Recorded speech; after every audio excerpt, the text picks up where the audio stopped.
ইসলাম নরমের মাঝেও আছে, গরমের মাঝেও আছে, নাকি বলেন? তবে ইসলাম কায়েম করার জন্য বেশি ভূমিকা থাকবে কাদের? যুবকদের। যদি মাঠে ময়দানে না থাকে, ইসলাম কায়েম হবে বাবাজিরা? কখনো কায়েম হবে না। আজকে আমরা মুসলমান গোটা পৃথিবীর জমিনে শুধু ঠেলাঠেলিটা আমরা বুঝে গিয়েছি, নাকি বলেন? ও অমুক দল করে, ও অমুক দল করে। আজকে আমরা দলের পিছে ঘুরতে ঘুরতে আমাদের সময় শেষ। অথচ আমরা মুসলমানের বাচ্চা হয়ে দলাদলি করতেছি মুসলমানের ভিতরে। একজন জোরে আমিন বলে, ওকে আমরা দেখতে পারি না। আস্তে আমিন বলে, ওরে আমরা দেখতে পারি না।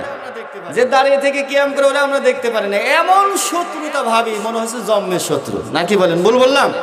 কথা বলেন ঠিক কিনা? তাহলে এই যে আমরা মুসলমানের ভিতরে দলাদলি করতে করতে আমাদের সব শেষ। ওইদিকে যারা অমুসলিম আছে, বিধর্মীরা আছে, কোরআনের শত্রু যারা আছে, তারা আঙ্গুল চুষতেছে আর মৃদু মৃদু হেসে বলতেছে যে মুসলমান নিজেদের ভিতরে মিল নাই, সুতরাং মুসলমানরা ঐক্যবদ্ধ হতে পারবে না। এই সুযোগে মুসলমানদের জায়গায় জায়গায় লাঞ্ছিত আমাদের করতে হবে। কথা বলেন ঠিক কিনা? যার কারণে আজকে দেখেন, হাস্যকরের কথা নয়, একটু সাউন্ড বাড়া দেন। আজকে গোটা পৃথিবীর জমিনে এই যে ফিলিস্তিনের মুসলমান মান খাওয়ার কারণ কি জানেন? দেখেন, গোটা পৃথিবীর ভিতরে প্রায় 200 কোটির মতো মুসলমান আছে, আর অন্যান্য ধর্মের মানুষগুলো খুবই কম মুসলমানের চাইতে। তারপরেও মুসলমান বেশি থাকার পরেও আজকে মুসলমানের প্রাণ কেন্দ্র বাইতুল মুকাদ্দাস মসজিদ আকসা মুসলমানের হাতে নাই। কথা বলেন ঠিক কি? এটার কারণ কি জানেন? ওরা জানে যে মুসলমানের এখন কোনো ইমানি শক্তি নাই। ওমরের মতো ইমান আর মুসলমানের নেই, হযরত আলীর মতো ইমান তাদের ভিতরে নাই, আবু বকরের মতো ইমান তাদের ভিতরে নেই, ওসমানের মতো ইমান তাদের ভিতরে নেই, বদরের ময়দানের মতো ইতিহাস তাদের ভিতরে নেই। যার কারণে ওরা ভাবে মুসলমান এখন দুর্বল হয়ে গেছে, বিধজাতি হয়ে গেছে। এই সুযোগে মুসলমানদের ঠেকাও, মুসলমানদের জায়গায় জায়গায় নিধন করো। তাদের চিন্তা চেতনা, তাদের প্ল্যান হলো গোটা পৃথিবীর জমিন থেকে মুসলমানদেরকে সারা জীবনের মতো ধূলিসাৎ করে দেবে, মিঠিয়ে দেবে। নাউজুবিল্লাহ। আজকে দেখেন মুসলমানদের মসজিদ, এই তো বেশি দূরে না, আপনাদের ইন্ডিয়ার ভিতরেই বাবরি মসজিদটা মুসলমানদের দখলে আর নাই। আসার বাবরি মসজিদ এখন কি হয়ে গিয়েছে? কথা বলেন, ভয় করতেছেন? যেটা হক কথা তো বলতে হবে, নাকি বলেন? অথচ মুসলমানদের মসজিদ ছিল, আজকে সেটা রাম মন্দিরে পরিবর্তন হয়ে গিয়েছে। আদিনা মসজিদে একই পরিস্থিতি, জ্ঞানবাবী মসজিদ নিয়ে একই তোলপাড় চলছে। এটার কারণ কি জানেন? তারা খোঁচা মেরে দেখতেছে মুসলমানের পাওয়ার কেমন। আজকে আমরা মুসলমান ভাই ভাই মিল নেই, ভাই ভাই দ্বন্দ্ব। যার কারণে গোটা পৃথিবীর মুসলমান বিরোধী যারা আছে তারা দেখতেছে মুসলমানদের তো ক্ষমতা নাই, মুসলমান কিছুই করতে পারবে না। আজকে এটা কালকে সেটা, এইভাবে করতে করতে করতে করতে মুসলমানদেরকে আমরা টোকা দিয়ে দেখি যে মুসলমানের পাওয়ার কেমন। যখন আমরা মুসলমান দেখবো না আমাদের পাওয়ার নেই, তখন ওরা গোটা পৃথিবীর জমিন থেকে মুসলমানকে নিধন করবে। আপনারা মনে করতেছেন যে নিজেদের ভিতরে দলাদলি করলাম, নিজেকে আমি সুন্নি দাবি করলাম, নিজেকে ওহাবি দাবি করলাম, নিজেকে দেওবন্দি, নিজেকে আলিয়া, নিজেকে খালিয়া, যত দল আছে নিজেকে দাবি করে আমরা এক প্ল্যাটফর্মে আলাদা আলাদা করে চলে গেলাম। আমরা ইসলাম বিজয় করব না। বাবাজি খেয়াল করে শোনেন, আজকে মুসলমানের ভিতরে এই দ্বন্দ্বের কারণেই গোটা পৃথিবীর কাফের বেঈমান মুশরিকগুলো মুসলমানদেরকে লাঞ্ছনা অপদস্থ করছে। কথা বলেন ঠিক কিনা? একটু খেয়াল করে দেখেন, যখন এই পৃথিবীর মুসলমান ঐক্যবদ্ধ হবে, এক প্ল্যাটফর্মে আসবে, ঐক্যবদ্ধ হওয়ার পরে যখন তাকবীরের ধ্বনি দিয়ে মাঠে ময়দানে নামবে, আল্লাহ রাব্বুল আলামিন বলেন আমি তখনই মুসলমানদের বিজয় দিয়ে দেব। জোরে বলেন সুবহানাল্লাহ। আল্লাহ রাব্বুল আলামিন বলেন হাযা বায়ানুল লিন-নাসি ওয়া হুদান ওয়া মাউইযাতুল লিল মুত্তাকিন। জোরে বলেন আল্লাহু আকবার। আর জোরে বলেন আল্লাহু আকবার। আল্লাহ রাব্বুল আলামিন বলেন, ও আমার বান্দারে ভালো করে শুনে রাখো, আমি আল্লাহ রাব্বুল আলামিন গোটা পৃথিবীর জমিনে, গোটা পৃথিবীর মানব সম্প্রদায়ের জন্য মহাগ্রন্থ আল কোরআন নাজিল করেছি বয়ান স্বরূপ। আমার বান্দারা কোরআন পড়বে, কোরআন অনুযায়ী জীবন গঠন করবে। আমি আল্লাহ রাব্বুল আলামিন ঘোষণা করে দিয়েছি, ওয়ালা তাহিনু ওয়ালা তাহজানু ওয়া আনতুমুল আ'লাউন। ইন কুনতুম মুমিনিন। আমার আল্লাহ রাব্বুল আলামিন বলেন, বান্দারা কোরআন মানবে, কোরআন অনুযায়ী জীবন গঠন করবে, কোরআন অনুযায়ী নিজের জীবন গঠন করে নিবে, কোরআন মানবে, কোরআনের জন্য নিজের জীবনটা বিলীন করে দিবে। আমি আল্লাহ রাব্বুল আলামিন সেই সময় আমার বান্দা বান্দীদের জন্য তোমাদেরকে সুঘোষণা দিয়ে দেই, ভালো করে শুনে নাও। তখন তোমাদের কোনো ভয় থাকবে না, টেনশন থাকবে না, চিন্তা থাকবে না, চেতনা থাকবে না। ও মুসলমান, তোমাদের ভয় নাই, ভয় নাই, টেনশন নাই। যখন তোমরা কোরআনের জন্য নিজের জীবন বিলীন করে দিবা, কোরআনকে ভালোবাসার মুহাব্বতের ভিতরে বেঁধে নিবা, আমি আল্লাহ রাব্বুল আলামিন তোমাদেরকে বলে দিলাম, আমি আল্লাহ রাব্বুল আলামিন মুসলমানদের বিজয়টা তখনই দিয়ে দেবো। যারা বলেন সুবহানাল্লাহ। ইন কুনতুমুল আলাউন ইন কুনতুম মুমিনিন, যদি তোমরা ঈমানদার হয়ে যাও, কোরআনকে যদি ভালোবাসো, আমি আল্লাহ তাআলা তোমাদের বিজয় দিয়ে দেবো। যারা বলেন সুবহানাল্লাহ। কিন্তু মুসলমান কখন বিজয় লাভ করবে? বিজয় তো তখনই আসবে যখন আমরা মুসলমান কোরআনকে ভালোবাসবো। আজকে আমরা মুসলমান কোরআনকে ফেলে দিয়েছি, রাসূলের হাদিসকে ফেলে দিয়েছি। আজকে আমরা নিজের মন মতো ধর্মকে অবলম্বন করে নিয়েছি। আজকে আমরা নিজের বুদ্ধি বিবেককে আমরা বিক্রি করে দিয়েছি। রাসূলের আদর্শ আমরা মানি না, আমরা নিজেদের মন মতো আদর্শ নিয়ে বেঁচে আছি। যার কারণে আল্লাহ রাব্বুল আলামিন বলেন, ওয়া মাল্লাম ইয়াহকুম বিমা আনজালাল্লাহ ফাউলাইকা হুমুল যালিমুন। আবার আল্লাহ রাব্বুল আলামিন বলেন, ওহে আমার বান্দারে ভালো করে শুনে রাখো, যেই সমস্ত বান্দা বান্দিরা আমি আল্লাহ রাব্বুল আলামিনের দেওয়া বিধান অনুযায়ী নিজের জীবন গঠন না করে, কোরআনকে যারা মানবে না, আমার নবীর হাদিস নবীর আদর্শ অনুযায়ী চলবে না, ওই সমস্ত বান্দা বান্দিরাই আমি আল্লাহ তাদেরকে জালেম হিসেবে ঘোষণা করে দিলাম। যারা বলেন নাউজুবিল্লাহ। আমি আপনাদের সামনে একটি আয়াত কারিমা তেলাওয়াত করেছি, সূরাতুল আনফাল। আল্লাহ রাব্বুল আলামিন এই আয়াতের ভিতরে ঘোষণা করে দিয়েছেন মুমিনদের কেমন হওয়া দরকার। বলবো বলবো অনেকে উঠে যায় যে, অনেকে উঠে যায় যে।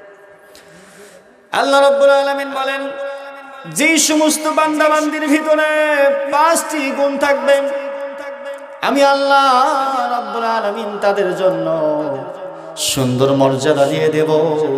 শুধু মর্যাদায় দিয়ে ক্ষান্ত না, তাদেরকে পুরস্কারে পুরস্কৃত করব, তাদের জিন্দেগির গুনাহগুলো মাফ করে দেব, এবং আমি আল্লাহ রাব্বুল আলামিন দুনিয়ার জমি তাদেরকে উত্তম রিজিকের ব্যবস্থা করে দেব। সুবহানাল্লাহ বলেন। তাহলে ঈমানদার চেনার জন্য গুণ কয়টি হবে বলেন? সবাই বলেন কয়টি গুণ? আরো জোরে। 5টি গুণ যদি মুসলমানের ভিতরে থাকে, আমার আল্লাহ রাব্বুল আলামিন বলেন, ওই সমস্ত বান্দা বান্দিরে আমি আল্লাহ স্বয়ং নিজেই তার জন্য জান্নাত বাজেট করে দিয়ে দিলাম। যারা বলেন সুবহানাল্লাহ। আমার আল্লাহ রাব্বুল আলামিন বলেন, ইন্নামাল মুমিনুনা আল্লাযীনা ইযা যুকিরাল্লাহু ওয়াজিলাত কুলুবুহুম। আমার আল্লাহ রাব্বুল আলামিন বলেন, ও আমার বান্দারে, ইন্নামাল মুমিনুন, নিশ্চয় তারাই তো ঈমানদার হবে, তারাই মুমিন হবে যখন আল্লাহ রাব্বুল আলামিনের নাম চলে আসবে, আল্লাহর জিকির হবে, আল্লাহর কথা হবে, আল্লাহর বিধান চলে আসবে। কোরআনের বিধান যখন চলে আসবে, ওই সমস্ত বান্দার অন্তরটা যদি ভীতসন্ত্রস্ত হয়, তাদের অন্তরটা কম্পন করবে, আল্লাহর ভয়ে জাহান্নামের ভয়ে কম্পন করবে, যে আমি মুসলমান যদি কোরআনের বিধান না মানি তাহলে আমার জন্য জাহান্নাম বাজেট হয়ে যাবে। এরকম চিন্তা চেতনা নিয়ে যদি বান্দা বান্দির অন্তরটা কম্পন করে ওঠে, আপনি গুনাহ করতেছেন, শয়তানের ধোঁকায় পড়ে যখন গুনাহ করবেন, গুনাহ করার সাথে সাথে যখন আপনার অন্তরের ভিতর কম্পন শুরু হয়ে যাবে, মনে করবেন আপনি একজন ঈমানদারের কিছু অংশ পেয়ে গেছে। অথচ আপনি গুনাহ করলেন, আপনার ভিতরে কোনো প্রতিক্রিয়া হলো না। গুনাহ করে তো করে, আবার বড় গলায় কথা বলে, গুনাহ করে করে কিন্তু আল্লাহর কাছে ক্ষমা ঘোষণা চায় না, ক্ষমা চায় না। গুনাহ করার পরে নিজে অনেক বুজুর্গ দাবি করে, এমন মানুষ আমাদের সমাজে আছে না নাই? কথা বলেন, আছে না নাই? 5 ওয়াক্ত নামাজ পড়ে, মসজিদের সামনে গিয়া নামাজ পড়ে, আবার সুযোগ পাইলে মানুষের সাথে জুলুম নির্যাতন করে, কি করে না? নামাজ পড়ে 5 ওয়াক্ত নামাজ, মসজিদে গিয়া ইমাম সাহেবের পিছনে নামাজ দাঁড়িয়ে যায়। অথচ আল্লাহ রাব্বুল আলামিন বলেন, যেই সমস্ত বান্দা বান্দিরা নামাজ পড়লো, যার নামাজ আমি আল্লাহ তাআলা ঘোষণা কবুল করে নিলাম, ওই সমস্ত নামাজের হাত দ্বারা কখনোই অপর মুসলমান অশান্তিতে থাকতে পারে না, জুলুম হতে পারে না, কোনো মুসলমান নির্যাতিত হতে পারে না, অন্যের হক মেরে খেতে পারে না, মানুষের সাথে খারাপ ব্যবহার করতে পারে না। কথা বলেন ঠিক কিনা? তাহলে আপনি নামাজ পড়লেন, জুলুম করলেন, চুরি করলেন, ডাকাতি করলেন, অন্যের হক মেরে খেলেন, ইতিমের হক মেরে খেলেন, বলেন তো দেখি আপনার নামাজটা কবুল হলো কিনা? কথা বলেন, কবুল হয়েছে? যদি আপনার নামাজটা কবুল হতো, তাহলে আপনার দ্বারা জীবনেও কোনোদিন মানুষ কষ্ট পেত না। কথা বলেন ঠিক কিনা? আমার নবী বিশ্বনবী বলেন, প্রকৃত মুসলমান কাকে বলা হয়? আল্লাহর নবী বলেন, আল মুসলিমু মান সালিমাল মুসলিমুনা মিন লিসানিহি ওয়া ইয়াদিহি। ও আমার উম্মতের দল, তোমরা ভালো করে শুনে নাও, প্রকৃতপক্ষে মুসলমান ইমানদার তো তাকে বলা হয় তোমার হাত দ্বারা, তোমার কথা দ্বারা, তোমার ব্যবহারে, তোমার অধীনস্থ মানুষ যদি কেউ থাকে, তোমার প্রতিবেশী, তোমার সমাজের লোক যদি কেউ থাকে, তারা জীবনেও কোনোদিন কষ্ট পাবে না। এখন আমি আপনি একটু নিজের ভিতরে ফিট করে দেখি, চিন্তা করে দেখি, আমরা মুসলমান নিজেকে দাবি করি, নামাজি দাবি করি, মুফতি দাবি করি, মুহাদ্দিস দাবি করি, হক্কানি দাবি করি, বুজুর্গ দাবি করি, হাজী সাহেব দাবি করি, নামাজি দাবি করি, সব দাবি করি, আমরা নিজেকে অনেক ভালো মানুষ হিসাবে দাবি করি। একবার চিন্তা করে দেখেন, আপনার হাত দ্বারা, আপনার কথার দ্বারা কেউ কোনোদিন কষ্ট পেয়েছে কিনা? যদি কষ্ট পেয়ে থাকে, আল্লাহর কসম করে বলি, আপনি প্রকৃতপক্ষে ইমানদার হতে পারবেন না যতক্ষণ পর্যন্ত তার কাছে আপনি ক্ষমা না নিবে। কথা বলেন ঠিক কিনা? কষ্ট হচ্ছে আপনাদের? কষ্ট হচ্ছে? আলোচনা কিন্তু শুরু করি না, একটু পরে করবো, একটু ভূমিকা বলতেছি। তাহলে আল্লাহ রাব্বুল আলামিন বলেন, প্রকৃতপক্ষে ইমানদার তো তাকেই বলা হয়, আমি আল্লাহর নাম শুনলেন, আমি আল্লাহর বিধান যখন তার সামনে চলে আসবে, সে বান্দা বিধান মানবে তো মানবেই, বরং তার অন্তরের ভিতরে কম্পন শুরু হয়ে যাবে। এখন বলেন তো দেখি, আমাদের সমাজে আল্লাহ রাব্বুল আলামিন বলতেছেন, আমি তোমাদের জন্য সুদকে হারাম করে দিয়েছি। কি করেছি? আপনাদের এদিকে মানে সুদ নাই নাকি? আছে? আপনাদের এদিকে না, আমাদের বাংলাদেশে প্রচুর সুদ আছে। আপনারা তো সবাই বুজুর্গ নাকি? বলে বুঝতেছেন আমার কথা? তাহলে আমার আল্লাহ তাআলা বলেন, ইয়া আইয়ুহাল্লাযীনা আমানু ইত্তাকুল্লাহা ওয়া যারু মা বাকিয়া মিনার রিবা ইন কুনতুম মুমিনিন। জোরে বলেন আল্লাহু আকবার। আর জোরে বলেন আল্লাহু আকবার। আমার আল্লাহ রাব্বুল আলামিন বলেন, ও আমার বান্দারে ভালো করে শুনে রাখো, যদি তোমরা নিজেকে ইমানদার হিসেবে দাবি করো, ইয়া আইয়ুহাল্লাযীনা আমানুত্তাকুল্লাহ, যদি তোমরা নিজেকে ইমানদার দাবি করে থাকো, তাহলে আমি আল্লাহ রাব্বুল আলামিনকে ভয় করো, আমি আল্লাহকে ভয় করো, আমি আল্লাহ রাব্বুল আলামিনের বিধানকে মেনে নাও।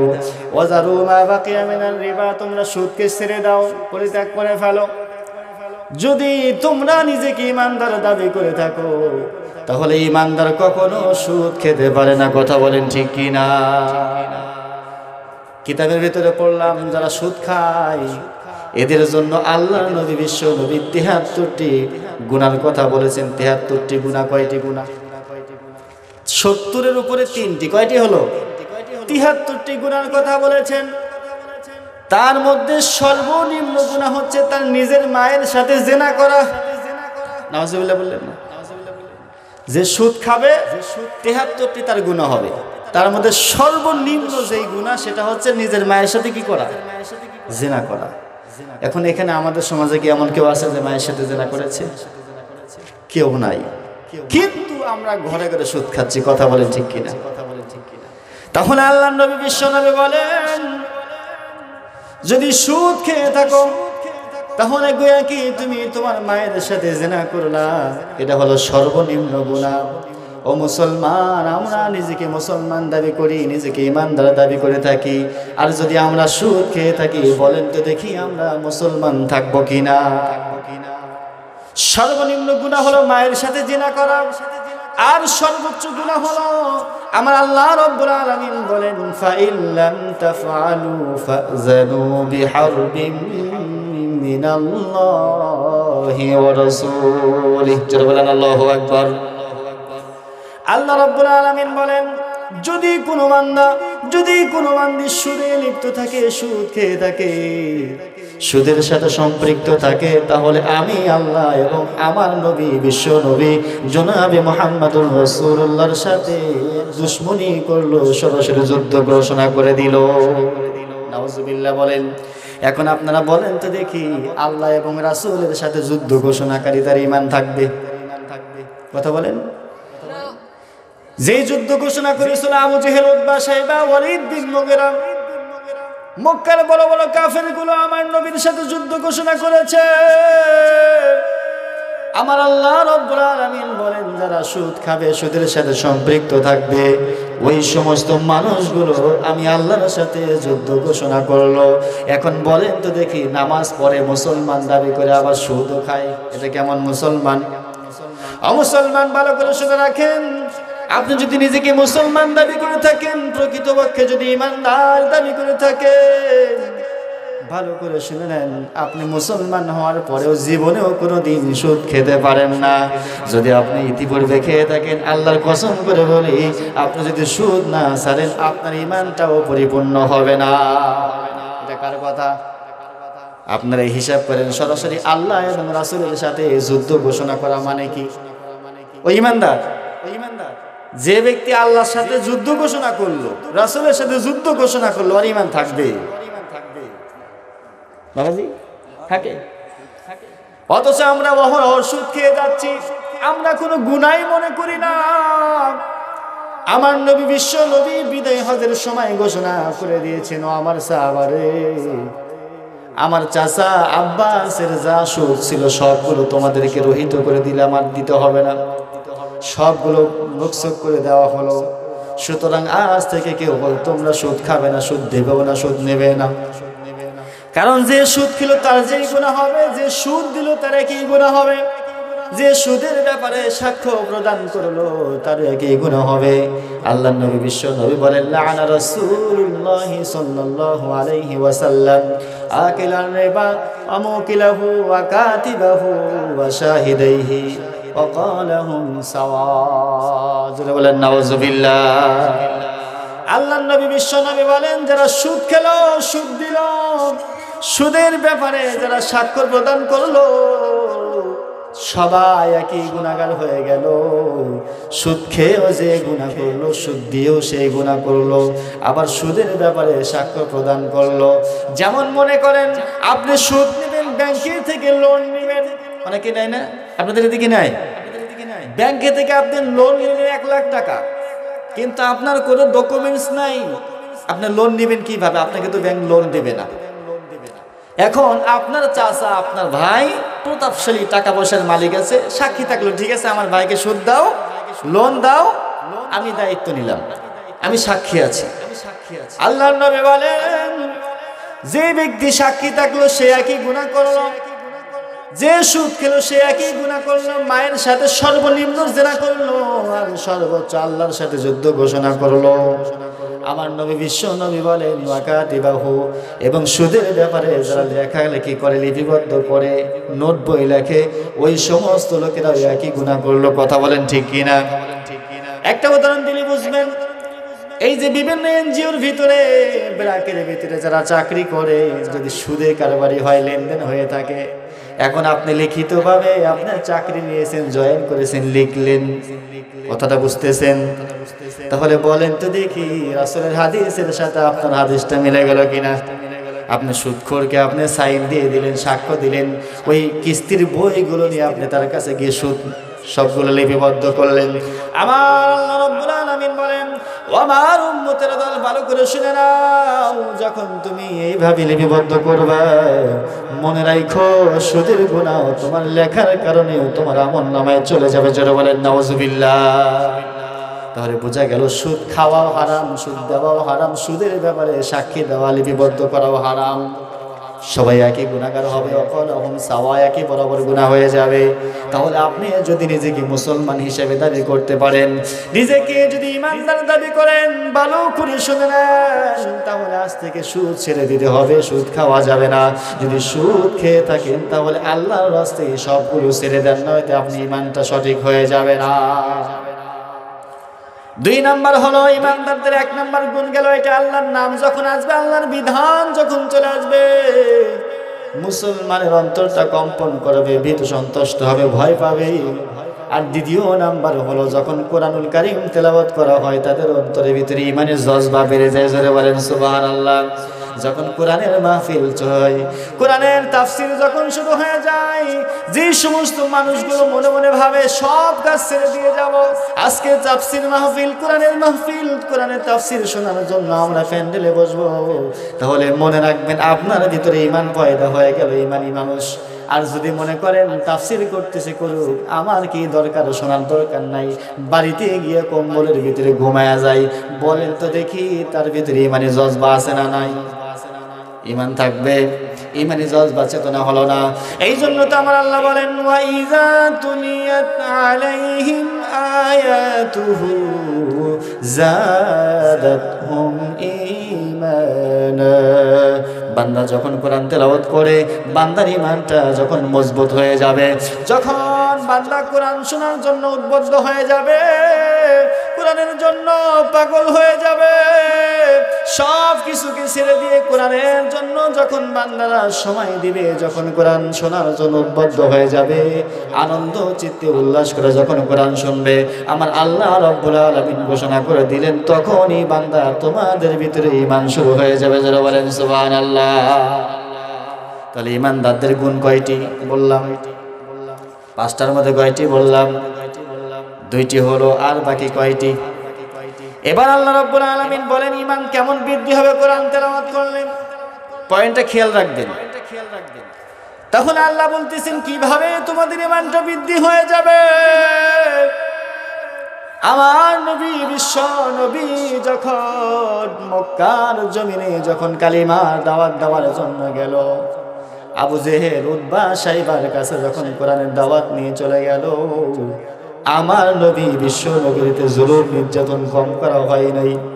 নবীজি যখন নামাজে দাঁড়িয়ে গিয়েছে, নবীর উপরে জুলুম নির্যাতন করা হয়েছে। আমার নবী, বিশ্ব নবী সেজদারত অবস্থায় যখন সেজদা দিয়েছিলেন, নবীর মাথার উপরে উটের ভুঁড়িগুলো এমন ভাবে চাপা দিয়েছে, আমার নবী পা গুলো গলা কাটা মুরগির মতো দাফাইতে শুরু করেছে। কেমন জুলুম, কেমন নির্যাতন! আমার নবী তারপরেও কিছুই বলে নাই। হযরত আবু বকর তার পাশে দাঁড়িয়ে থেকে দেখেন আমার নবীর প্রতি কেমন জুলুম, কেমন নির্যাতন। কি করা যাবে, ইসলামের পরিস্থিতি তেমন ভালো না, তখন তো ইসলামের শক্তি তেমনটা ছিল না। নবীর জায়গায় জায়গায় জুলুম নির্যাতন করা হয়েছে, এমন ভাবে আঘাত করা হয়েছে, দারুন নাদওয়াই মিটিং হয়ে গেল। মুহাম্মদ রে যেখানেই পাওয়া যাবে সেখানেই মুহাম্মদ রে কতল করে দেওয়া হবে। জোরে বলেন নাউজুবিল্লাহ। আমার নবীকে আল্লাহ রাব্বুল আলামিন জানিয়ে দিলেন, ইয়া রাসূলুল্লাহ, ইয়া হাবিবাল্লাহ, মক্কার কাফেরগুলো পরামর্শ করেছে আপনার প্রতি জুলুম নির্যাতন করবে, আপনাকে দুনিয়ার জমিন থেকে বিদায় করার জন্য তারা পায় তারা চালাইতেছে। সুতরাং আপনাকে এখানে থাকা যাবে না, মক্কা থেকে হিজরত করে আপনি এবার মদিনায় চলে যান, কারণ মদিনাবাসী আপনার জন্য পাগল, তারা আপনাকে ভালোবাসে, মহব্বত করে, তারা ইসলাম ধর্ম গ্রহণ করে নিবে। আমার নবী, বিশ্ব নবী, লম্বা ঘটনা বুখারী শরীফের ভিতরে রয়েছে, কিতাবুল মাগাজির ভিতরে রয়েছে। আল্লাহর নবী, বিশ্ব নবী এবার মক্কা থেকে হিজরত করে চলে গেলেন মদিনার প্রান্তে। মদিনার ছোট ছোট সন্তানগুলো, কচি কচি সন্তানগুলো আমার নবী বিশ্ব নবীর আহলান সাহলান মারহাবা বিকা ইয়া রাসূলুল্লাহ ইয়া হাবিবাল্লাহ সবাই আমার নবীর ইস্তেকবাল করতেছেন। ইস্তেকবাল করতে করতে দুইজন সন্তান 10 থেকে 12 বছর হবে। একজনের নাম মাস আর একজনের নাম মুআজ। হযরত মাস এবার আমার নবী বিশ্ব নবীর জড়িয়ে ধরেছেন, ইয়া রাসূলুল্লাহ ইয়া হাবিবাল্লাহ আপনার ঠোঁটে আমি একটা চুম্বন করতে চাই, অনুমতি পাওয়া যাবে নি? আমার নবী বিশ্ব নবী বলতেছেন ঠিক আছে চুমা দাও। আমার নবী বিশ্ব নবীরা যখন চুম্বন করলেন, মাস এবার চুম্বন করার সময় দেখেন আমার নবীর ঠোঁটটা ফেটে গেছে। নবীকে চুম্বন দেওয়ার সময় দেখেন ঠোঁটটা ফাটা, কপালটা ফেটে গেছে। আমার নবীকে বলতেছেন ইয়া রাসূলুল্লাহ ইয়া হাবিবাল্লাহ এত সুন্দর চাঁদের মতো চেহারা, আপনার চেহারাটা রক্তাক্ত কেন, ফেটে গিয়েছে কেন বলেন তো দেখি ইয়া রাসূলুল্লাহ। আমার নবী বিশ্ব নবী বলেন, ও মদিনার যুবক, মদিনার সন্তান, ভালো করে শুনে নাও, আমি যখন তায়েফের জমিনে গিয়েছিলাম, তায়েফের দুষ্ট যুবকগুলো আমারে আঘাত করেছে, আমারে রক্তাক্ত করে দিয়েছে, আমারে এমন ভাবে আঘাত করেছে, এমন জন্য ঘুষি দিয়েছে, আমার নাকে লেগে নাকটা ফেটে রক্তাক্ত হয়ে গিয়েছে। আমি যখন বেহুশ হয়ে জমিনে পড়ে গেলাম, ওই বেঈমান কাফের গুলো পাথর দিয়া আমার মাথার উপরে আঘাত করেছে। মুআজ রে, যার কারণে আমার কপালটা ফেটে গেছে। এই কথা শোনার পরে মুআজ এবার বলতেছেন ইয়া রাসূলুল্লাহ ইয়া হাবিবাল্লাহ আল্লাহর কসম করে বলি, ওই বেঈমান কাফেরের বাচ্চাগুলো যদি কোনোদিন মদিনার প্রান্তে দিয়ে আসে, মদিনার প্রান্তে যদি কখনো আসে, তাদের যদি কখনো পাওয়া যায়, আল্লাহর কসম করে বলি তাদের একটারেও জীবন নিয়ে ফিরেতে দেব না। জোরে বলেন সুবহানাল্লাহ। ছোট বাচ্চার ঈমান কেমন দেখেন, কেমন ঈমান, রাসূলের প্রতি ভালোবাসা কেমন, তাদেরকে বলা হয় আশিক রাসূল। আর আজকে আমরা মিষ্টি খেয়ে আশিক রাসূল দাবি করি, কথা বলেন ঠিক কি না? আশিক রাসূল তো তাকে বলা হয় নবীর জন্য জান দিতে হবে, প্রাণ দিতে হবে। জ্ঞান আওয়াজটা কমে দেন। আল্লাহর নবী বিশ্ব নবী এবার লম্বা ঘটনা সংক্ষিপ্ত করে দিচ্ছে। আল্লাহর নবী বিশ্ব নবী এবার সাহাবাদেরকে বললেন, ও আমার সাহাবারে, বদরের প্রান্তে যেতে হবে যুদ্ধের জন্য। কারণ কাফের বেঈমানগুলো আবু সুফিয়ান 70 থেকে 80 জন লোক নিয়ে ব্যবসা বাণিজ্যে গিয়েছে সিরিয়ার ভিতরে। তাদের ব্যবসা বাণিজ্যের টাকাগুলো দিয়ে সরঞ্জাম কিনে তারা আমরা মুসলমানদের বিরুদ্ধে যুদ্ধ করবে, আমরা এটা মেনে নেব না। সুতরাং ওদেরকে আক্রমণ করতে হবে, আঘাত করতে হবে, ওদেরকে বাধা বিঘ্ন করে ওদের থেকে সম্পদগুলো নিয়ে নিতে হবে। আমরা মুসলমান মদিনার উপর দিয়ে চলে গিয়ে ব্যবসা বাণিজ্য করবে, আর সেই সম্পদগুলো লাভবান সম্পদ দিয়ে আমাদের সাথে যুদ্ধ বিদ্রোহ করবে, এটা হতে দেওয়া যাবে না। আবু বকর, দেখো তো কয়জন সৈন্য হয়, সকলকে একটা লিস্ট করে নাও। আবু বকর বলতেছেন, ইয়া রাসূলুল্লাহ ইয়া হাবিবাল্লাহ, সেই যুদ্ধের মধ্যে যুদ্ধের জন্য সর্বপ্রথম আমি আবু বকর প্রস্তুত হয়ে গেলাম। ওমর বলতেছেন, ইয়া রাসূলুল্লাহ, দ্বিতীয় সেনাপতি আমি ঘোষণা করে দিলাম। ওসমান বলেন, ইয়া রাসূলুল্লাহ, যুদ্ধের জন্য প্রস্তুত হয়ে গেলাম। এইভাবে গুনতে গুনতে আমার নবী বিশ্ব নবীর ইশারায় 311 জন সৈন্য হয়ে গেল। কয়জন? জোরে বলেন কয়জন? 311 জন সাহাবা হয়ে গেল। এবার আমার নবী বিশ্ব নবী বলেন, আবু বকর, ঠিক আছে, তাহলে 311 জনকে নিয়ে চলো, বদরের প্রান্তে যেতে হবে। এই তো সামনে রমজান মাস আসতেছে। আমার নবী বিশ্ব নবী 12 রমজানে মদিনা থেকে বের হয়েছে, আর বদরের মাঠ কায়েম হয়েছে 17 রমজানে যুদ্ধ শুরু হয়ে গিয়েছে। আমার নবী বিশ্ব নবী এবার আবু বকরকে বললেন, তাহলে চলো যাই বদরের প্রান্তে। কারণ আবু সুফিয়ান তো তার দলবলগুলো নিয়ে ওই সাইড দিয়ে চলে যাবে, সুতরাং আমরা তাদেরকে বদরের প্রান্তে আক্রমণ করব, সেখানে ব্রিগেড দিয়ে তাদেরকে থামিয়ে দেব। এবার আমার নবী বিশ্ব নবীর সাহাবা 311 জন কিনে রওনা হয়ে গেলেন। লম্বা ঘটনা কিতাবুল মাগাজির ভিতরে রয়েছে। আল্লাহর নবী বিশ্ব নবী এবার সাহাবাদেরকে নিয়ে যাচ্ছেন।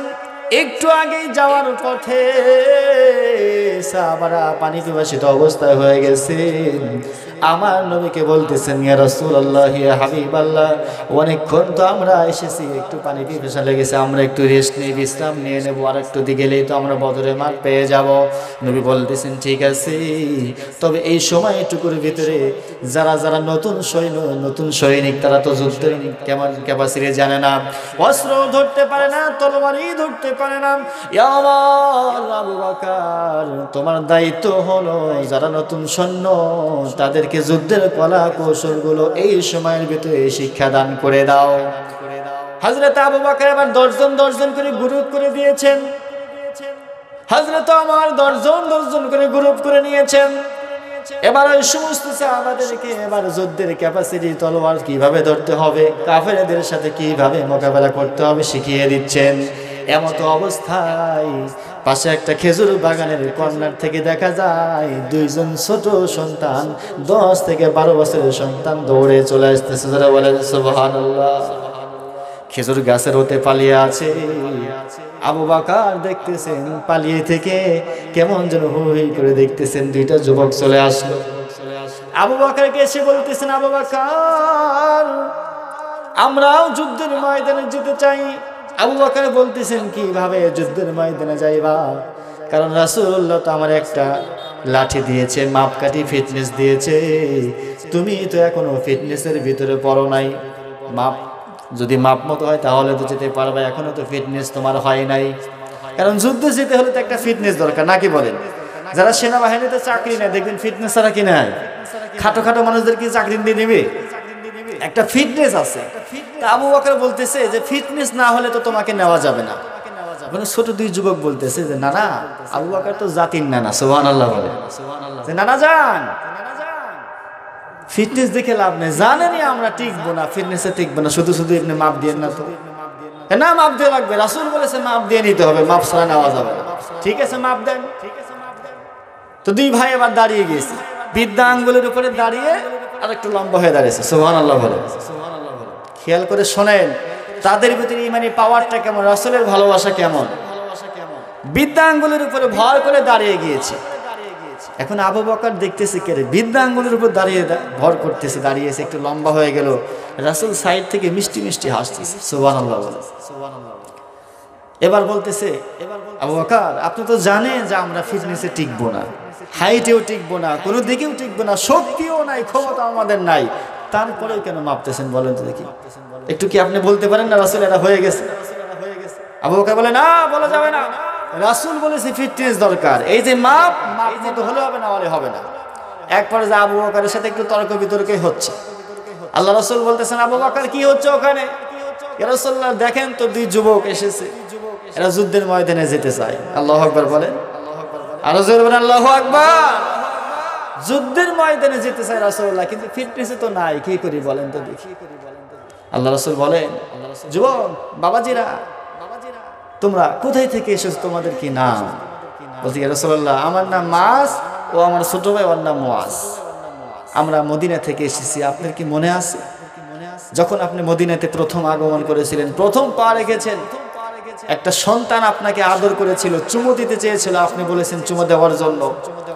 আমি সেই সন্তান, আমি আপনার কাছে অদাবদ্ধ হয়েছিলাম। যখন মক্কার সেই কুলাঙ্গারদেরকে দেখব, তাদের বডি থেকে মাথা আলাদা না করা পর্যন্ত আমি মাস কখনো ঘরে ফিরবো না। জোরে বলেন সুবহানাল্লাহ। বাবা, তোমাদের তো সময় হয় না, যুদ্ধের জন্য অনেক সময় আছে, অনেক সময় আছে, তোমরা পরে আসো, এখন তো তোমাদের বয়সও হয় নাই, শক্তিও হয় নাই। আর এই বদরের মাঠে যারা যারা আসতেছে অনেক ক্ষমতাশীল, ক্ষমতার অধিকারী অনেক, তাদের সাথে তোমরা যুদ্ধে পারবা না। ইয়া রাসূলুল্লাহ, পারি না পারি পরে দেখা যাবে, আগে আপনার শত্রুরে দুনিয়ার জমিন থেকে বিদায় করবো। সুবহানাল্লাহ। ঈমান কেমন দেখেন। এবার নিবে না। আল্লাহ রাসূল বলতেছেন, তোমাদের বয়স হয় না, শক্তিও তেমন নাই। এবার মুয়াজ বলে, ইয়া রাসূলুল্লাহ, ইয়া হাবিবাল্লাহ, আমার শক্তি নাই বলতেছেন, বলেন তো দেখি আপনার যতগুলো সাহাবা আছে, যতগুলো সৈন্য আছে, তাদের মধ্যে সবচাইতে বেশি শক্তি কার? সুবহানাল্লাহ বলেন। আমার নবী, বিশ্ব নবী বলেন, সবার চাইতে বেশি শক্তি হলো আমার ওমরে। ওমরের এমন শক্তি, ওমরকে দেখে তো শয়তানে ভয় পেত, নাকি বলে? এবার মাআজ বলতেছেন, ইয়া রাসূলুল্লাহ, ইয়া হাবিবাল্লাহ, তাহলে আপনার শক্তিশালী সৈন্য, আপনার শক্তিশালী সাহাবা ওমরের সাথে আমারে কুস্তি লাগায়া দেন, মুহূর্তের ভিতরে আমি ওমরকে পোল্টি মেরে জমিনের ভিতরে ফালায়া দেব। জোরে বলেন সুবহানাল্লাহ। এই কথা যখন শুনলো আমার নবী, বিশ্ব নবী বলেন, বাপরে বাপ, পাওয়ার তো অনেক দিন। আমাদের বাংলাদেশে একটা প্রচলন, দেন্না মরিচের জাল আছে, মানে বুঝেন কি আপনারা? ছোট ছোট মরিচ আছে না, লঙ্কা না কি বলেন, ছোট ছোট, অনেক কিন্তু জাল এগুলো। রাসূল মনে মনে ভাবতেছে, বাপরে বাপ, ইমানের পাওয়ার। বয়স হয় নাই, শক্তি নাই, ফিটনেস হয় নাই, তারপরে যুদ্ধে যাওয়ার জন্য তাদের স্পৃহা কি? ওমর, আবু বকর যাও, ওদেরকে পাশ করে দিয়ে দে, একজনকে দিয়ে দে। সুবহানাল্লাহ বলে। এবার ছোট ভাই বলতেছে, ইয়া রাসূলুল্লাহ, আমার বড় ভাই ওমরের সাথে লড়তে চাইছে, আপনি তার হিম্মত দেখে তারে যুদ্ধের জন্য অনুমতি দিছেন, তাহলে আমি আমার ভাইয়ের সাথে লাগাবো, ওর সাথে আমার লাগায় দেন। সুবহানাল্লাহ বলেন। আল্লাহ রাসূল বলতেছেন, মুআজ, পারবা তোমার ভাইয়ের সাথে? বলে, লাগায় দেখেন না কি অবস্থা হয়। ঠিক আছে, তাহলে লাগো, দুইজন লাগো। কিতাবে এভাবে লেখা আছে, এক ভাই এক ভাইয়ের সাথে পায়ের ভিতর দিয়ে পা দিয়ে আলগি মেরে ফেলে দেবে, এমন পরিস্থিতি। ছোট ভাই বড় ভাইকে বলতেছে, ভাই আমি জানি তোমার সাথে আমি পারবো না, আমি আগেই সিলিন্ডার, কিন্তু আমরা ঐক্যবদ্ধ হয়েছিলাম, আমাদের নিয়ত ছিল রাসূলের দুশমন আবু জেহেলকে আমরা দুনিয়ার জমিন থেকে বিদায় করে দিব। যেহেতু বদরের মাঠে আবু জেহেল আসতেছে, ওরা আমরা ছাড়বো না, যেভাবে হোক আমাকে কিন্তু টিকাতেই হবে। বড় ভাই বলতেছে, টেনশন করিস না, টিকাবো ধরে, তুই আমরা এইভাবে আলগি মেরে ফালায় দে। এইভাবে আলগি মেরে ফালায় দেওয়ার পর বড় ভাই আবার জমিনে ডাল খেয়ে পড়ে গেল, ছোট ভাই বড় ভাইয়ের বুকের উপরে উঠে গেছে। ইয়া রাসূলুল্লাহ, দেখেন, আপনার এই ছোট্ট যুবক ওমরকে ফালাইতে চেয়েছিল, তাকে আপনি অনুমতি দিয়েছেন, আর আমি সেই বড় ভাইকে পোল্টি মেরে জমিনে ফালায় দিলাম, এখন কি আমি অনুমতি পাই না? আল্লাহ রাসূল মিষ্টি এসে বলেন, আবু বকর, এরা রাসূল ভালোবাসা, রাসূলের প্রতি মহব্বত এদের বেশি। আমি বুঝতে পেরেছি, কিতাবে লেখা আছে রাসূলুল্লাহ তার চাদর মোবারক দিয়ে এইভাবে চোখের পানি মুছে আর বলতেছে, ওমর, এদেরকে আটকে রাখতে পারবি না, অনুমতি দিয়ে দে। সুবহানাল্লাহ বলে। দুই ভাইকে অনুমতি দেওয়া হলো, যুদ্ধের ময়দানে চলে গিয়েছে, বদর প্রান্তে চলে গিয়েছে। এবার আমার নবী, বিশ্ব নবীর সাহাবা, তাদেরকে পাঠিয়ে দেওয়া হলো, তিনজন সাহাবাকে পাঠিয়ে দিল, আনসারীর ভিতরে থেকে তিনজন সাহাবাকে পাঠিয়ে দিল। ওইদিকে উতবা, সাইবা, ওয়ালিদ, তিনজন কাফের বিপক্ষে দাঁড়িয়ে গেল। উতবা বলতেছে, না না না, তোমাদের সাথে আমাদের কোনো যুদ্ধ নাই, তোমরা তো সাধারণ আনসার বাহিনী, তোমাদের কোনো ক্ষমতা নাই আমাদের সাথে যুদ্ধ করার, সুতরাং আমরা যুদ্ধ করব আমাদের মক্কার মানুষের সাথে, মুহাজিরদের সাথে, আমাদের বাপদাদাদের সাথে আমরা যুদ্ধ করব, তোমাদের সাথে আমার কোনো যুদ্ধ নাই। আর যাও, তোমাদের মতো গরিব নিচু মানুষের সাথে আমরা যুদ্ধ করব না। একটু অহংকার ভাব, তাকাব্বুরি ভাব। উদ্দা বলতেছে, তোমরা আমাদের সাথে যুদ্ধ করে লাভ নেই, তোমাদের সাথে আমরা কেন যুদ্ধ করবো? নিজেদের একটা প্রেস্টিজ, আমরা যুদ্ধ করবো আমাদের বাপদাদার সাথে। কারণ বদরের যুদ্ধ এমন যুদ্ধ, বাপের বিরুদ্ধে ছেলে, ছেলের বিরুদ্ধে বাপ, ভাতিজার বিরুদ্ধে চাচা, চাচার বিরুদ্ধে আবার ভাতিজা, নিজেদের ভিতরে রক্তক্ষয়ী যুদ্ধ, সবচাইতে রক্তক্ষয়ী যুদ্ধ হচ্ছে বদরের ইতিহাস। এবার আল্লাহর নবী, বিশ্ব নবী বলতেছেন, ঠিক আছে, তিনজনকে ফিরিয়ে দেওয়া হয়েছে। আমার নবী, বিশ্ব নবী বলতেছেন, আলী দাঁড়ায় যাও। আলী এবার দাঁড়ায় গেলেন। সুবহানাল্লাহ বলেন। আমার চাচা হামজা কোথায়? দাঁড়িয়ে যাও। এরপরে আবু ওবাদা, তুমি দাঁড়িয়ে যাও। তিনজন যখন দাঁড়িয়ে গেল, বদরের মাঠে যুদ্ধ শুরু হয়ে যাবে। এমন পরিস্থিতিতে আমার আল্লাহ রব্বুল আলামিন, আমার নবী, বিশ্ব নবী দোয়া করতেছেন, ইয়া আল্লাহ, ইয়া রব্বুল আলামিন, বদরের মাঠে যদি তোমার বান্দা মুসলমান যদি আজকে পরাজিত হয়ে যায়, মুসলমান আর জীবনেও কোনোদিন কালিমা দাওয়াত নিয়ে মক্কার জমিনে যেতে পারবে না। আমার নবী কান্নাকাটি করেন। আমার নবী কান্নাকাটি অবস্থা দেখে আমার আল্লাহ রব্বুল আলামিন বলেন, ও আমার পয়গম্বর, আমি তোমারে ভালোবাসি, আমি তোমারে ভালোবাসি, সুতরাং ইসলাম তো আমার ধর্ম, আমি আল্লাহ রব্বুল আলামিন তোমার সম্মান টিকিয়ে রাখবো। ইসলামকে যারা ভালোবাসে তাদেরকে টিকিয়ে রাখবো। ইসলামের জন্য যারা জীবন দিবে তাদের জন্য আমি আল্লাহ তাআলা সব কিছু উজাড় করে দিব। সুতরাং টেনশনের কোনো কারণ নাই। আমি আল্লাহ রাব্বুল আলামিন তোমাদের জন্য আমার গায়েবী খাজানা থেকে রহমত নুসরত নাজিল করতেছি। জোরে বলেন সুবহানাল্লাহ। আল্লাহ তাআলা আয়াত নাজিল করলেন, ইস্তাস্তাগীসুনা রাব্বাকুম ফাস্তাজাবা লাকুম আন্নী মুমিদ্দুকুম বিআলফিন মিনাল মালাইকাতি মুরদিফিন।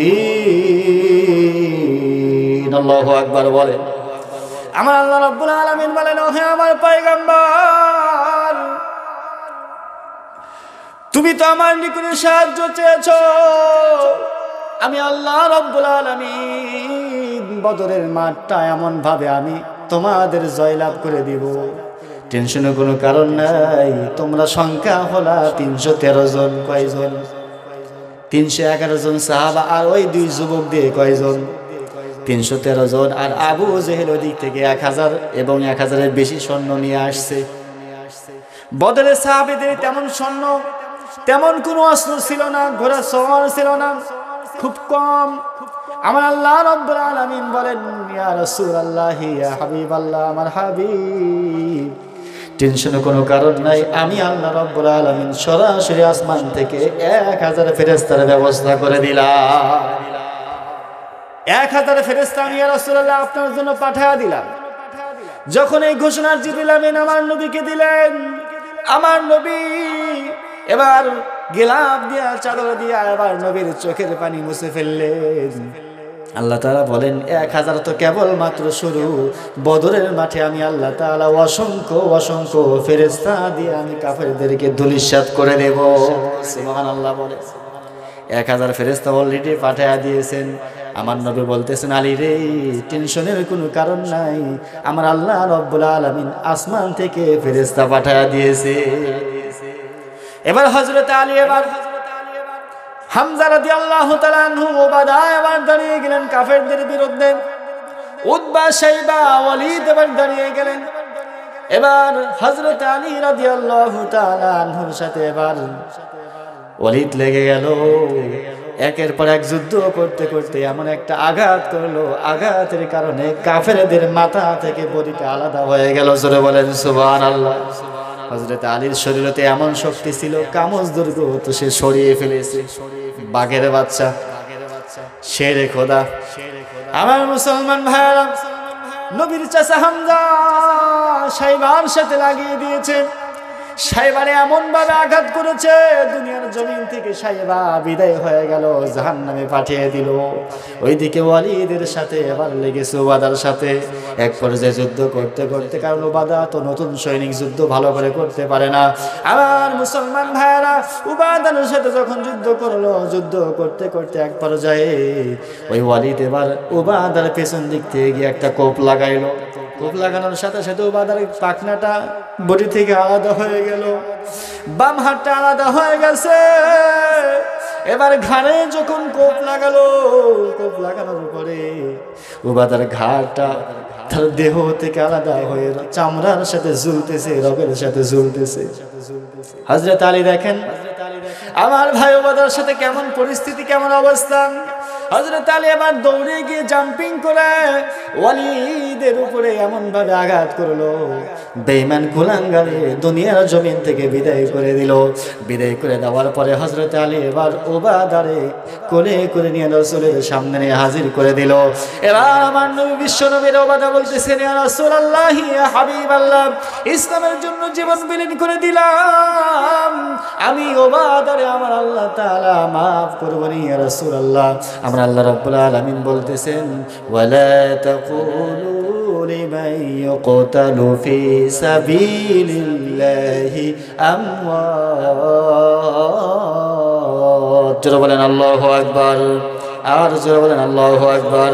আমার আল্লাহ রাব্বুল আলামিন বলেন, আমার বান্দারে ভালো করে শুনে রাখো, যে সমস্ত বান্দা বান্দিরা কোরআনের জন্য জীবন দিবে, ইসলামের জন্য জীবন দিবে, আমি আল্লাহ রাব্বুল আলামিন ওই সমস্ত বান্দা বান্দিদের মৃত ঘোষণা করব না, বরং তাদেরকে আমি শহীদ হিসেবে ঘোষণা করে নিলাম। আর শহীদরা কখনো মৃত্যুবরণ করে না। জোরে বলেন সুবহানাল্লাহ। যদি আপনারা উঠে যান মনে করবো তাহলে কোরআনকে কতটুকু ভালোবাসলেন। দেখেছেন করে উঠতেছে, কারণ কি? বাবা যে রেখে উঠেন না, শেষ করে দেবো কিন্তু। আমার মুসলমান ভাইয়েরা, এবার ওই দুই ছোট সন্তান, দুই যুবক যুদ্ধের ময়দানে দাঁড়িয়ে আছে। আব্দুর রহমান ইবনে আউফ দাঁড়িয়ে আছে। আব্দুর রহমান ইবনে আউফ এবার ডানে তাকায় বামে তাকায় দেখেন সাথে তো কেউ নাই, কার সাথে যুদ্ধ করবে? ওই ছোট ছোট দুই সন্তান এবার আব্দুর রহমান ইবনে আউফকে বলতেছেন, চাচা গো বলেন তো দেখি আবু জেহেল কোথায়? কিতাবে লেখা আছে এভাবে কানে মুখে হাত দিয়ে বলতেছেন, চাচা আবু জেহেল কোথায় জানেননি? কোনটা আবু জেহেল একটু দেখায় দেন তো। আব্দুর রহমানের আউফ মনে মনে বলতেছে, বাপরে বাপ, এই ছোট বাচ্চা আবু জেহেলের খোঁজ কেন নাই? কেন খোঁজ করতেছো? দেখায় দেন না, আমার ছোট ভাই যেন না জানে। আল্লাহু আকবার বলে। মানে ওর প্ল্যান ওই একে আবু জেহেলকে খতম করে। এবার ছোট ভাই বলতেছেন, কাকা বলেন তো দেখি ইসলামের শত্রু নবীর শত্রু আবু জেহেল কোনটা? এবার আব্দুর রহমান ইবনে আউফ দেখা দিচ্ছেন, দেখো ওই দেখো যুদ্ধের ময়দানে ঘোড়ার উপরে বসে সবচাইতে উঁচু ঘোড়া যেটা আছে ওটাই হলো আবু জেহেল। এই কথা বলতে দেরি বলা মাত্র আমার নবী বিশ্ব নবীর কলিজার টুকরা দিয়ে মাস দুইজন আর দেরি করলো না, দেরি করে দৌড়ে বাস পাখির মতো আবু জেহেলের উপরে চড়াও হয়ে গেল। কিতাবে লেখা আছে ছোট ভাই এবার তরবারি দিয়ে আবু জেহেলকে আঘাত করতে যায়, কিন্তু পায় না, লাগ পায় না। আবু জেহেলের ঘোড়া তো অনেক লম্বা, আবু জেহেল তো অনেক উঁচাই, এবার পায় না। এবার বড় ভাই বলতেছে, ভাই এভাবে মারা যাবে না, আবু জেহেলের ঘোড়ার পায়ে আঘাত করো। ঘোড়ার পায়ে যখন আঘাত করলো, আঘাত করার সাথে সাথে ধরাশায়ী হয়ে আবু জেহেল জমিনে পড়ে গেল। জোরে বলেন সুবহানাল্লাহ। যে জমিনে পড়ছে পড়া মাত্রই এবার মুয়াজ বড় ভাই এসে তলোয়ার দিয়ে আচ্ছা তরফ সে কোপ আর কুচু কাটা কাটতেছে। যখন কোপ লাগাইছে, লাগানোর পরে আবু জেহেল আবার চিৎকার দিয়ে উঠছে। আবু জেহেলের ছেলে ইকরামা ওই সাইডে যুদ্ধ করতেছে। ইকরামা এবার দেখে আমার বাবাকে তো দুনিয়ার জমিন থেকে বিদায় করে দিচ্ছে। ইকরামা দৌড়ে চলে আসলো। আসার পরে ওই ছোট সন্তান মুআজের সাথে যুদ্ধ করতে করতে এক পর্যায়ে পেছন থেকে মুআজের আঘাত করলো হাতের ভিতরে। মুআজের হাতে আঘাত করার সাথে সাথে মুআজের হাতটা পড়ে গেল, চামড়ার সাথে ঝুলে আছে। বাম হাত দিয়ে তলোয়ারি নিয়ে যুদ্ধ করতেছে, কিন্তু এই হাতের জন্য অসুবিধা হচ্ছে, হাতটা নাড়াচাড়া করে। মুআজ এবার পায়ের নিচে হাতটা রেখে টান মেরেছিল। এবার তলোয়ারি দিয়া ইকরামার সাথে যুদ্ধ করতেছে। ইকরামা দেখে বলতেছে, বাপরে বাপ, এত সাহস, এত কলিজা, এদের সাথে তো পারা যাবে না।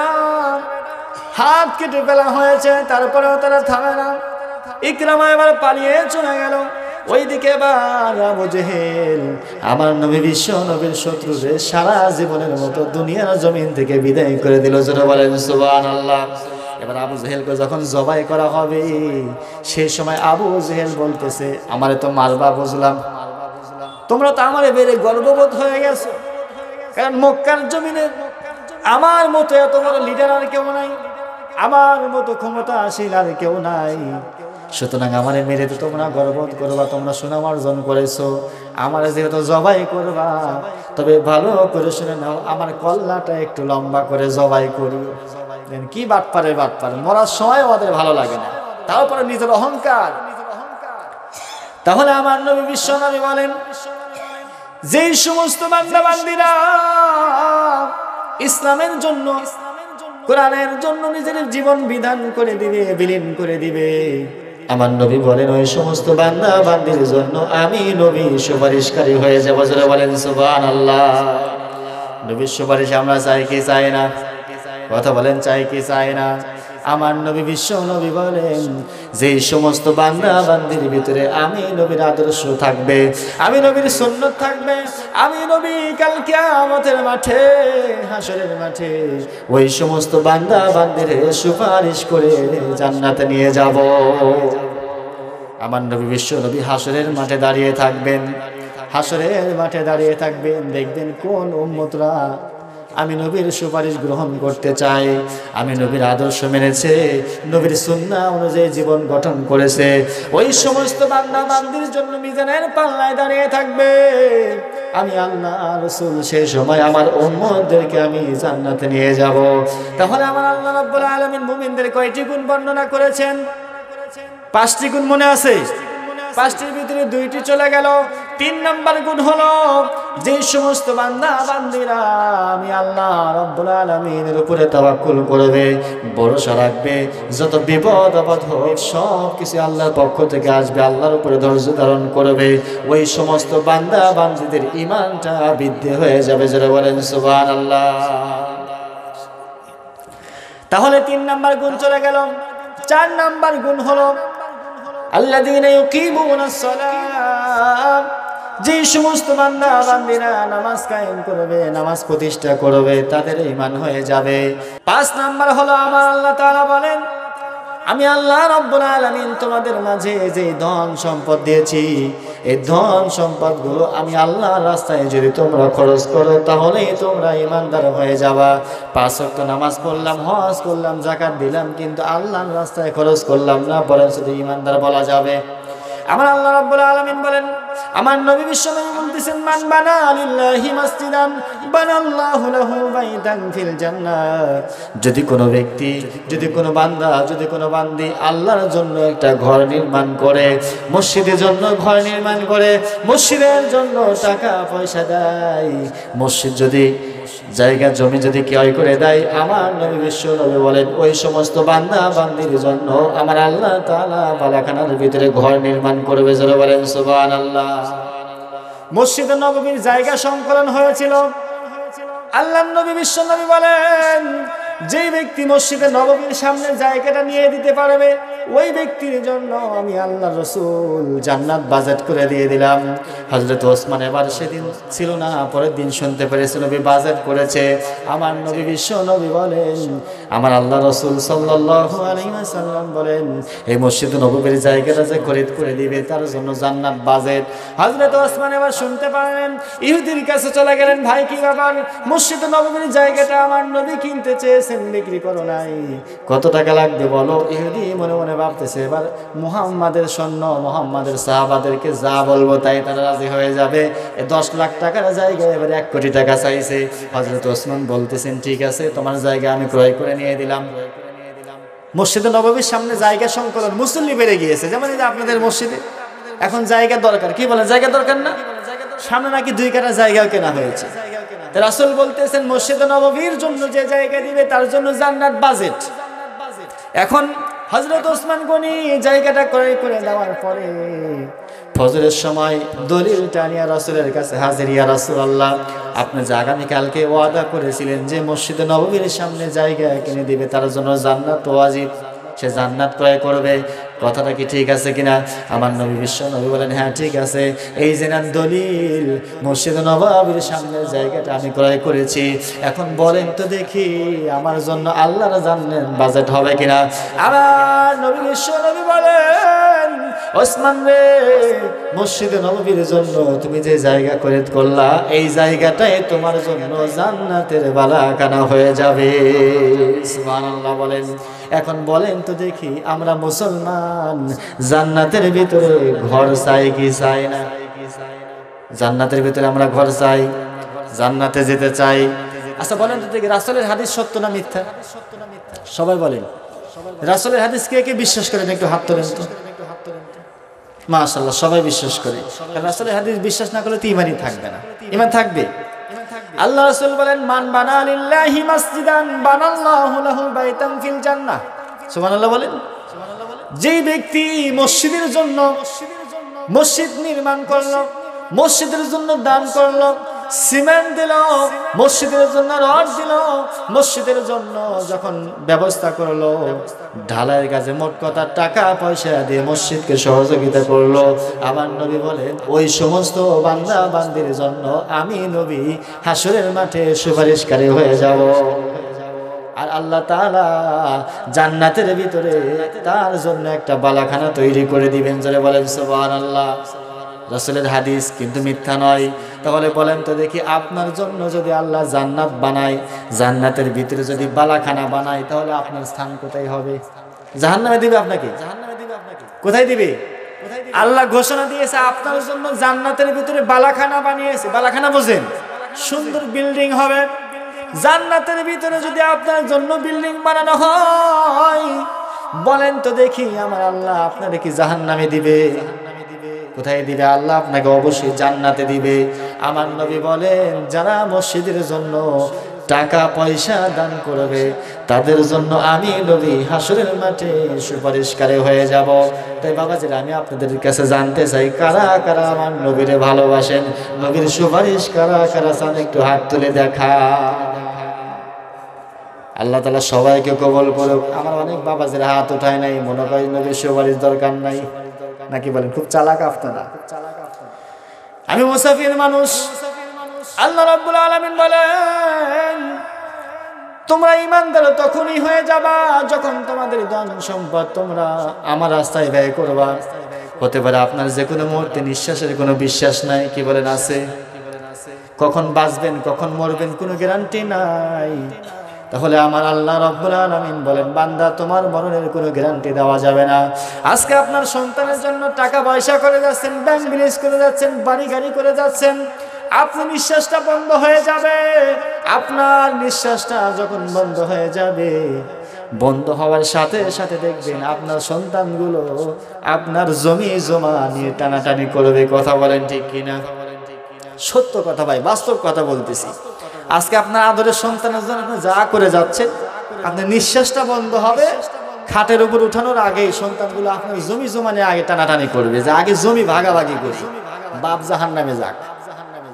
অনেক জায়গায় হয়েছে ভাই এগুলো, জমির জন্য বাবাকে মেরে ফেলেছে, অথচ আপনার সম্পদ আপনার সন্তানরা খেয়ে গেল, আপনার আমলনামায় কি থাকলো? এই জন্য আল্লাহর নবী বিশ্ব নবী বলেন, বুদ্ধিমান তো তারা যারা তাদের নিজের উপার্জনের টাকা পয়সা দিয়ে আল্লাহর রাস্তায় ব্যয় করে, আল্লাহর রাস্তায় খরচ করে। তাদের মতো জ্ঞানী ব্যক্তি এই দুনিয়ার জমিনে আর কেউ নাই। জোরে বলেন সুবহানাল্লাহ। আজকে আপনি যা দান করবেন, এটার বিনিময়ে হাসরের মাঠে আপনার নেকি লক্ষ লক্ষ কোটি গুণে বাড়াইয়া আল্লাহ তাআলা আপনার জান্নাত নসিব করে দিবে।